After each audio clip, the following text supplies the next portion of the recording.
Hi everyone, you have probably used AI in one form or the other. A chatbot, a smart assistant, text generator, or maybe even an image tool like DALL or Midjourney. But now you are hearing all these terms: generative AI agents, agentic AI, and it's easy to get lost. Aren't they all just AI?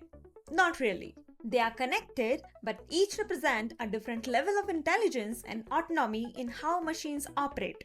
In this video, we will break down what is generative AI, what are AI agents, what does agentic AI mean, what sets them apart, why everyone is suddenly talking about this, and what it means for the future of intelligent machines.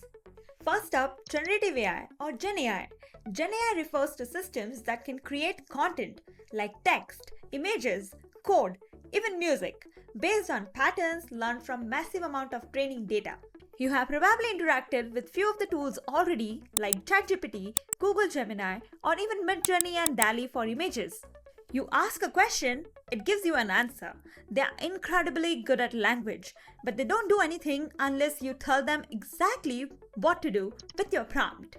For example, you gave a prompt, write a market analysis comparing Apple and Samsung, and it gives you something pretty impressive. But you had to come up with the prompt. You had to decide which companies to compare. You had to gather any data manually beforehand.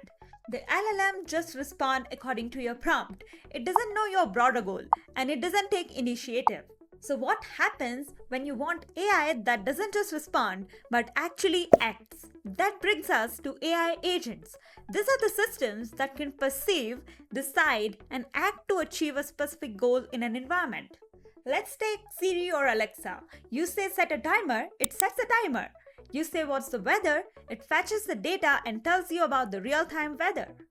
Technically, it takes inputs from its sensors or APIs, processes that information using some algorithm, and then performs an action. Still, most AI agents today are reactive.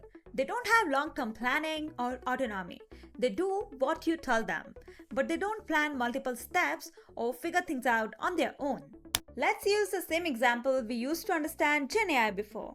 We gave GenAI model a prompt, write a market analysis comparing Apple and Samsung. With an AI agent, you might say compare Apple and Samsung in terms of market share. AI agents can use an API or tool to fetch some live data, process it, and return a formatted result. So it's no longer just generating words, it's taking action. Maybe it calls a financial API, runs a small analysis, and gives you a chart. This is called action-oriented AI, but it is still pretty limited. You are telling it exactly what to do and how. So what if you want something even smarter, something that can figure out what to do next without you micromanaging? That's where Agentic AI comes in. You may have heard about tools like AutoGPT, AgentGPT, OpenInterpreter, BeamAI, or Devian by Cognition AI. These are all examples of agentic AI systems. These are the systems that don't just respond or act, they plan tasks, they set sub-goals, they use different tools like API or browsers or Python scripts. They adapt and they collaborate with other AI agents as well. Let's take the same example again. In AI agent, we gave the prompt, compare Apple and Samsung in terms of market share.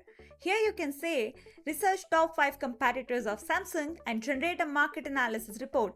That's all. The agentic AI takes over.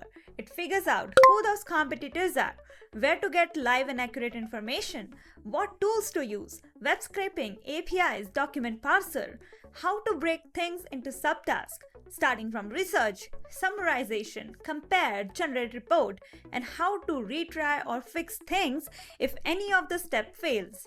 You don't micromanage anymore. You just delegate the goal, and finally it delivers a structured, sourced, and complete report with little or no intervention from you.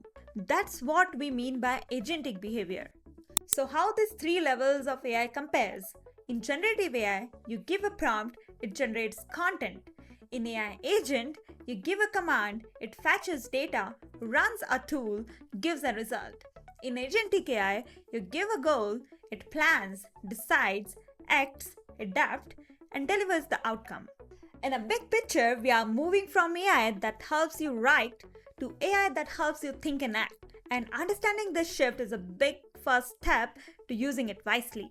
So here are my final thoughts. Agentic AI is still evolving. It's not perfect, but the direction is very clear.